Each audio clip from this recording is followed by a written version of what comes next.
देखिए बच्चों, जो हमारा केमिस्ट्री में चैप्टर केमिकल काइनेटिक्स चल रहा था, तो बच्चों से फीडबैक लेने के बाद में ये रिजल्ट निकल कर आया कि बच्चों को उतनी अच्छी तरीके से चैप्टर समझ में नहीं आ पाया। तो इस चैप्टर को मैं फिर से आप लोगों को स्टार्ट से लेके चल रहा हूँ, और जिनको समझ में आ गया उनका रिवाइज हो जाएगा, और जिनको समझ में नहीं आया है वो समझने की कोशिश करेंगे। ठीक है। तो जैसा कि आप सभी जानते हैं कि चैप्टर का जो नाम है वो है केमिकल काइनेटिक्स, रासायनिक बलगतिकी। क्या नाम है चैप्टर का? रासायनिक बलगतिकी। ठीक है ना। तो चैप्टर का नाम रासायनिक बलगतिकी है, और पहले हमने काफ़ी सारे टॉपिक इसमें करा दिए हैं। ठीक है। तो फिर से इसमें लेके चल रहे हम लोग। तो सबसे पहले देखिए हम परिभाषित कर लेते हैं रासायनिक बलगतिकी को। किसको परिभाषित कर लेते हैं? रासायनिक बलगतिकी को। ठीक है। तो देखिए स्क्रीन पर जैसे कि दिख रहा है, रसायन विज्ञान की वह शाखा जिसके अंतर्गत अभिक्रिया वेग, वेग को प्रभावित करने वाले कारक तथा अभिक्रिया की क्रिया विधि का अध्ययन किया जाता है, उसे रासायनिक बलगतिकी कहते हैं। ठीक है बच्चों, उसे रासायनिक बलगतिकी कहते हैं। ठीक है ना। तो रसायन विज्ञान की वह शाखा जिसमें रासायनिक अभिक्रिया के वेग तथा वेग को प्रभावित करने वाले कारकों वह रासायनिक अभिक्रिया के वेग का अध्ययन किया जाता है, उसे क्या कहते हैं? रासायनिक बलगतिकी कहते हैं। ठीक है, समझ में आ गई होगी बच्चों बात। अब देखिए हमारा जो अगला टॉपिक है, और वो टॉपिक मेन भी है, इम्पोर्टेंट टॉपिक है, वो है रासायनिक अभिक्रिया का वेग। क्या है बच्चों? रासायनिक अभिक्रिया का वेग। ठीक है। तो वेरी मोस्ट लिख लेंगे इस टॉपिक पर, क्योंकि यहीं से पूछा जाता है बच्चों। ठीक है। तो देखिए जैसे कि स्क्रीन पर दिख रहा है आप लोगों को, क्या लिखा है परिभाषा में? इकाई या एकांक। इकाई की जगह क्या लिख सकते हो आप लोग? एकांक। इकाई समय में क्रियाकारक या क्रियाफलों, क्रियाफलों का मतलब समझते हो? उत्पाद लिख सकते हो। क्या लिख सकते हो? उत्पाद। ठीक है। क्रियाकारक या क्रियाफलों की सांद्रता में हुए परिवर्तन को अभिक्रिया का वेग कहते हैं। क्या कहते हैं? अभिक्रिया का वेग। अर्थात एकांक या इकाई समय में अभिकारकों या उत्पादों की सांद्रता में हुए परिवर्तन को अभिक्रिया का वेग कहते हैं। समझ में आ गई होगी बच्चों परिभाषा। ठीक है। एकांक समय है ना, जैसे कि एकांक समय में चली गई दूरी को क्या कहते हैं? चाल कहते हैं। उसी तरीके से अभिकारकों या उत्पादों की सांद्रता में एकांक समय में होने वाले परिवर्तन को अभिक्रिया का वेग कहते हैं। ठीक है। देखिए नीचे फार्मूला लिखा है, अभिक्रिया का वेग बराबर क्या है? क्रियाकारक या क्रियाफलों की सांद्रता में परिवर्तन बटे परिवर्तन में लगा समय, बटे परिवर्तन में लगा समय। ठीक है, परिवर्तन में लगा समय। ठीक है ना। तो कैसे लिखा? अभिक्रिया का वेग बराबर क्या? क्रियाकारक या क्रियाफलों, अर्थात यहाँ पर क्या लिख सकते हो आप लोग? अभिकारक या उत्पादों की सांद्रता में परिवर्तन बटे परिवर्तन में लगा समय। ठीक है। तो ये क्या हो जाती है? हमारी अभिक्रिया के वेग की परिभाषा ऊपर हो गई, और ये हो जाता है अभिक्रिया के वेग का फार्मूला हो जाता है। ठीक है। नीचे देखिए नोट में लिखा है कि नोट अभिक्रिया वेग की इकाई, अभिक्रिया वेग की इकाई क्या है? मोल, लीटर इनवर्स और सेकंड इनवर्स। ये क्या है? अभिक्रिया के वेग का मात्रक या अभिक्रिया के वेग की इकाई। ठीक है। कैसे आया भाई? अभिकारकों की जो सांद्रता होती है, अभिकारक या फिर उत्पादों की जो सांद्रता होती है, हम उसको किस में मापते हैं बच्चों? सांद्रता को किस में मापते हैं हम लोग? सांद्रता को हम लोग मापते हैं मोल प्रति लीटर में। अरे किस में मापते हैं बच्चों? मोल प्रति लीटर में। ठीक है। तो ऊपर क्या जाएगा? मोल प्रति लीटर बटे, और समय को किस में मापते हैं? सेकंड, घंटे, दिन, जो भी है आप लोगों का, लेकिन नॉर्मली हम लोग एमकेएस में किस में मापते हैं? सेकंड में। तो लीटर ऊपर जाके भी लीटर इनवर्स बन जाएगा, और सेकंड भी ऊपर जाके क्या बन जाएगा? Second inverse. तो ये क्या बन जाएगी? अभिक्रिया के वेग की इकाई, अर्थात अभिक्रिया के वेग का मात्रक। ठीक है। अब देखिए नीचे लिखा है इसी में, नोट का अगला पॉइंट है, समय के साथ साथ क्रियाकारकों की सांद्रता कम होती जाती है, जबकि क्रियाफलों, ब्रैकेट में क्या लिखा? उत्पादों की संख्या बढ़ती जाती है। तो संख्या की जगह आप लोग सांद्रता लिखेंगे बच्चों, गलत लिखा है ये। ठीक है। संख्या नहीं, क्या लिखा है? सांद्रता। तभी तो हम लोग जो अभिकारकों के सापेक्ष जब अभिक्रिया का वेग हम लोग लिखते हैं, तो वहाँ पर माइनस लेते हैं, और जब उत्पादों की उत्पादों के सापेक्ष अभिक्रिया का वेग लेते हैं तो वहां पर क्या लेते हैं, प्लस लेते हैं। ठीक है, तो समय के साथ साथ अभिकारकों की सांद्रता में कमी होती है और उत्पादों की सांद्रता में वृद्धि होती है। ठीक है, समझ में आ गई होगी बच्चों बात। चलिए, अब हमारा जो अगला टॉपिक है, देखिए हमारा जो अगला टॉपिक है वेग नियम या वेग समीकरण या वेग व्यंजक। देखिए ये आपको सेपरेटली तो नहीं आता है, बट इस पर जो बेस्ड हैं कुछ टॉपिक इस पर बेस्ड हैं। ठीक है ना, इस पर निर्भर करते हैं अभिक्रिया के वेग स्थिरांक का मात्रक, अभिक्रिया की कोटि कैसे निकालोगे, ये सारी चीज़ें जो डिपेंड करती हैं वो किस पर डिपेंड करती हैं, अभिक्रिया के वेग समीकरण या वेग व्यंजक या वेग नियम पर। ठीक है, तो ब्रैकेट में जैसे कि ऊपर आपको दिख रहा है वेग नियम या वेग समीकरण या वेग व्यंजक, तो ये क्या है हमारा एक अगला टॉपिक है। अब देखिए वेग नियम के अनुसार अभिक्रिया का वेग क्रिया कारकों की सांद्रता के गुणनफल के समानुपाती होता है। ठीक है बच्चों, वेग नियम कौन सा है, क्या है, द्रव्यानुपातिक क्रिया का नियम पढ़ा था ना आप लोगों ने, द्रव्यानुपातिक क्रिया का नियम फर्स्ट टर्म में पढ़ाया था मैंने। ठीक है ना, तो वेग नियम के अनुसार अभिक्रिया का वेग क्रिया कारकों के अर्थात अभिकारकों की सांद्रता के गुणनफल के समानुपाती होता है। मैं बता दूं द्रव्यानुपातिक क्रिया का नियम क्या कहता है। द्रव्यानुपातिक क्रिया के नियम के अनुसार किसी अभिकारक पदार्थ की क्रिया करने की दर उसके सक्रिय द्रव्यमान के समानुपाती होती है तथा उस अभिक्रिया की दर अभिकारकों के सक्रिय द्रव्यमानों के गुणनफल के समानुपाती होती है। तो सक्रिय द्रव्यमान क्या है बच्चों, सांद्रता ही है। क्या है, सांद्रता ही है। तो नीचे देखिए अभिक्रिया का वेग व क्रियाकारकों की सांद्रता में संबंध को जिस समीकरण से व्यक्त किया जाता है उसे वेग समीकरण कहते हैं। ठीक है, तो जब आप लोग ऊपर हेडिंग डालेंगे वेग नियम या वेग समीकरण या वेग व्यंजक, तो आप लोग यहाँ से लिखना स्टार्ट करेंगे, यहाँ से कि अभिक्रिया के वेग व अभिकारकों की सांद्रता में संबंध को जिस समीकरण से व्यक्त किया जाता है उसे वेग समीकरण कहते हैं। लिख लेंगे। देखिए मान लेते हैं, माना एक समीकरण निम्न है, माना एक समीकरण निम्न है N1A plus N2B reaction mark उत्पाद। ए क्या है, कोई अभिकारक है, बी क्या है, कोई अभिकारक है। ठीक है, N1 क्या है, अभिकारक ए के मोलों की संख्या है और N2 क्या, अभिकारक बी के मोलों की संख्या है। वेग नियम से, वेग नियम कौन सा है, द्रव्यानुपातिक क्रिया का नियम, द्रव्यानुपातिक क्रिया के नियम को हम लोग वेग नियम कह रहे हैं।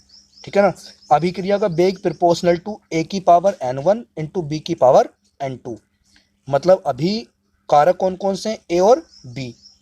और देखिए इसके जो पहले लिखा था N1 N2 लिखा था ना, ठीक है ना, तो ये यहाँ पर आप लोग स्मॉल n1 लिख लेना, स्मॉल n1 और स्मॉल n2 समीकरण में जो माना है हम लोगों ने, किसने लिख लेना, small n1 plus small n2 reaction mark उत्पाद। वेग नियम से वेग अभिक्रिया का वेग प्रोपोर्शनल टू किसके है, ए की power N1 plus into B की पावर N2।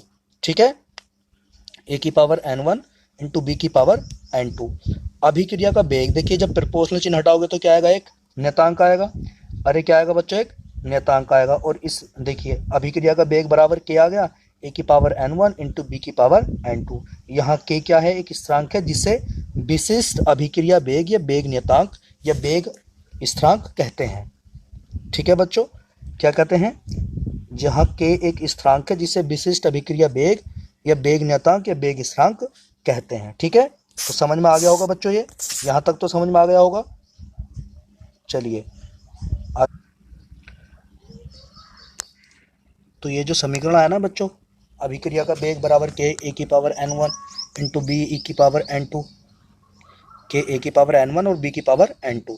यहाँ के क्या है, एक स्थिरांक है जिसे विशिष्ट अभिक्रिया वेग या वेग नियतांक कहते हैं। अब ये जो समीकरण आया ना नीचे वाला, ये अभिक्रिया का वेग बराबर के ए की पावर N1 इंटू बी की पावर N2 बी की पावर N2, तो यही जो समीकरण है इसको क्या कहेंगे हम लोग, अभिक्रिया का वेग व्यंजक या वेग समीकरण या वेग नियम।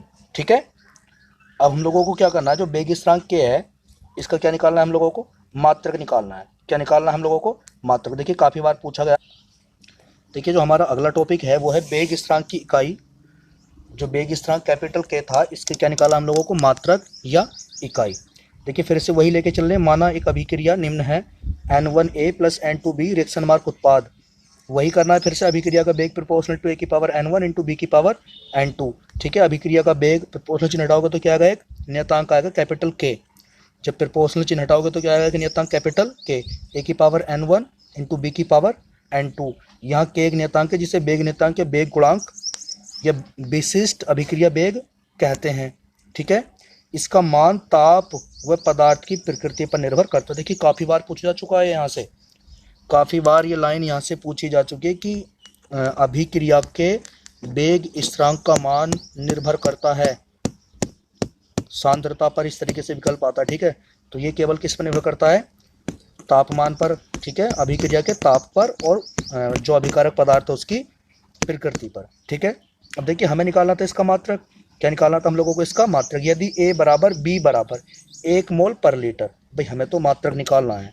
ठीक है, और जो अभिकारक ए है और जो अभिकारक बी है, उन सब की सांद्रता को जब हम मापेंगे तो किस में मापेंगे, मोल प्रति लीटर में। तो ए की सांद्रता का मात्रक भी मोल प्रति लीटर होगा, बी की सांद्रता का मात्रक भी मोल प्रति लीटर होगा। ठीक है, तो हम लोगों को के को अगर परिभाषित करना है, अभिक्रिया का जो बेग स्थिरांक है उसको अगर हमें परिभाषित करना है तो कैसे करेंगे। मान लेते हैं कि जो अभिकारक ए है उसकी सांद्रता और अभिकारक बी की जो सांद्रता दोनों की क्या है, एक है। क्या, 1 मोल प्रति लीटर अर्थात एकांक है। तो ऊपर वाले समीकरण से क्या बन जाएगा भाई, अगर ए की सांद्रता की ए की जगह भी 1 रख दो, बी की जगह भी 1 रख दो, तो ए की पावर कितनी भी हो, मान क्या आता है उसका हमेशा 1 आता निकल कर। वैसे ही बी की पावर कितनी हो, मान कितना आता हमेशा निकल कर 1।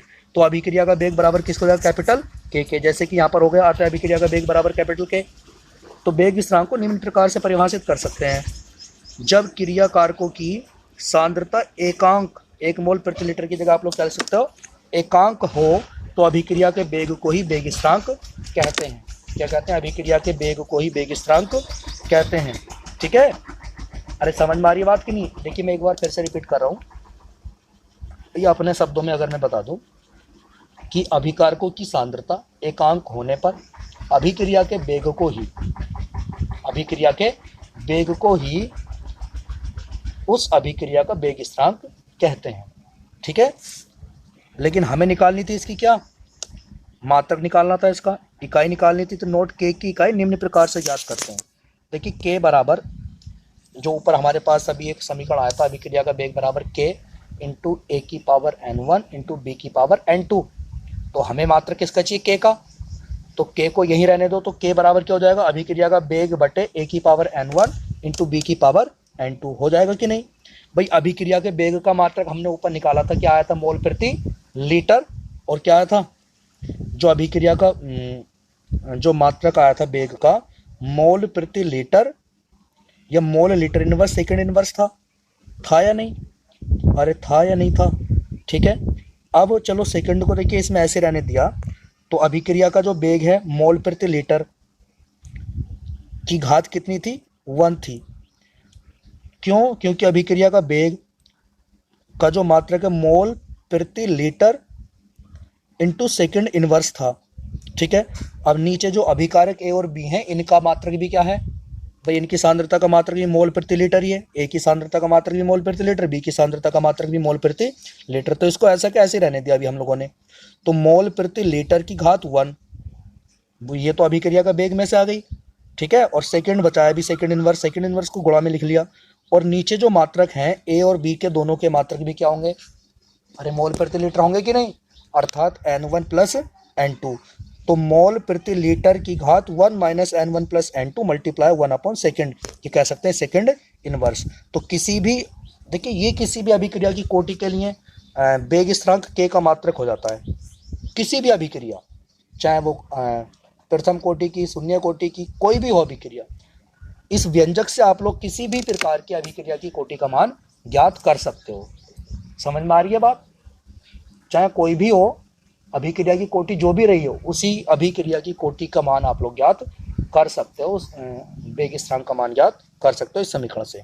मोल प्रति लीटर की घात 1 minus n1 plus n2 into second inverse. ठीक है, तो के का मात्रक क्या हो जाता है आपका। देखिए हमारा जो अगला टॉपिक है वो है बच्चों अभिक्रिया की कोटि। क्या है हमारा अगला टॉपिक, अभिक्रिया की कोटि, ऑर्डर ऑफ रिएक्शन। ठीक है, ऑर्डर ऑफ रिएक्शन। देखिए इसको कैसे निकालेंगे, सिंपल है बच्चों और इम्पोर्टेंट टॉपिक है ये। देखिए अभिक्रिया की कोटि, माना एक अभिक्रिया निम्न है N1A plus N2B reaction mark उत्पाद, तो अभिक्रिया का वेग क्या होगा, प्रोपोर्शनल टू A की पावर N1 इंटू B की पावर N2। ये कहाँ से आता है, बार बार कुछ जानकारी है, ये आता है द्रव्यानुपाती क्रिया के नियम से, जो हमने फर्स्ट ईयर में पढ़ा था। ठीक है, अभिक्रिया का वेग बराबर, जब प्रोपोर्शनल चिन्ह हटाओगे तो क्या आएगा कि नियतांक कैपिटल के A की पावर N1 इंटू B की पावर N2। अतः अभिक्रिया की कोटि बराबर क्या हो जाएगी, N1 प्लस N2, क्योंकि सांद्रता पद क्या है, A और B है, और इनकी घातों का योग क्या आएगा, N1 प्लस N2। ठीक है, अभिक्रिया की कोटि प्रयोग द्वारा निर्धारित वेग समीकरण में सांद्रता पदों की घातों के योग के बराबर होती है। देखिए यहाँ से हम बार बार डेफिनेशन निकालेंगे, क्या निकालेंगे, बार बार डेफिनेशन निकालेंगे कि अभिक्रिया की कोटि प्रयोग द्वारा निर्धारित वेग समीकरण में सांद्रता पदों की घातों के योग के बराबर होती है। ये आ रहा है ना, घातों का योग क्या है सांद्रता पदों की, N1 प्लस N2 हो गया ना। ठीक है, तो समझ में आ गई होगी बच्चों बात। अब देखिए यहाँ से फिर से अभिक्रिया की कोटि, फिर से नीचे एक डेफिनेशन में है कि क्रिया कारकों की उन अणुओं की संख्या जिनकी सांद्रता में अभिक्रिया के दौरान परिवर्तन होता है उसे अभिक्रिया की कोटि कहते हैं। ये दूसरी डेफिनेशन बन जाती है, क्या बन जाती है, ये दूसरी डेफिनेशन बन जाती है। आप तो देखिए इस डेफिनेशन को लिखेंगे बार बार कि अभिक्रिया के वेग समीकरण में, अभिक्रिया के वेग समीकरण में प्रयुक्त सांद्रता पदों की घातों के योग को अभिक्रिया की कोटि कहते हैं। ठीक है, ये आपकी परिभाषा बनेगी किसकी, अभिक्रिया के अभिक्रिया की कोटि की। ठीक है, अब देखिए नीचे नोट में लिखा है कि अभिक्रिया की कोटि शून्य, पूर्णांक, भिन्न में भी हो सकती है। किस किस में हो सकती है बच्चों, अभिक्रिया की जो कोटि है वो शून्य हो सकती है, पूर्णांक हो सकती है, और भिन्न में भी हो सकती है। पूर्णांक समझते हैं, -1 -2 यानी कि ऋणात्मक भी हो सकती है। निम्न के लिए अभिक्रिया की कोटि बताइए। देखिए एक दो क्वेश्चन उसने दिए हैं, तो वेग बराबर K इंटू A की पावर 1/2 इंटू B की पावर 3/2। देखिए सांद्रता पद A और B की घात जो है उन्हें जोड़ दो, आपस में जोड़ दीजिए। अभिक्रिया की कोटि बराबर 1/2 प्लस 3/2 बराबर कितना हो जाता है 2। तो अभिक्रिया की कोटि कितनी हो गई, 2 हो गई। देखिए जो बै पार्ट है उसमें अभिक्रिया का वेग दे रखा है, वेग बराबर K A की पावर 3/2 इंटू B की पावर -1। फिर से वही करना है, A की घात और B की घात को जोड़ दो, क्या आया दोनों को जोड़कर 1/2। तो ये अभिक्रिया की कोटि को हम लोग इस तरीके से निकालेंगे। ठीक है, इसके आगे आप लोगों को कल कराएंगे।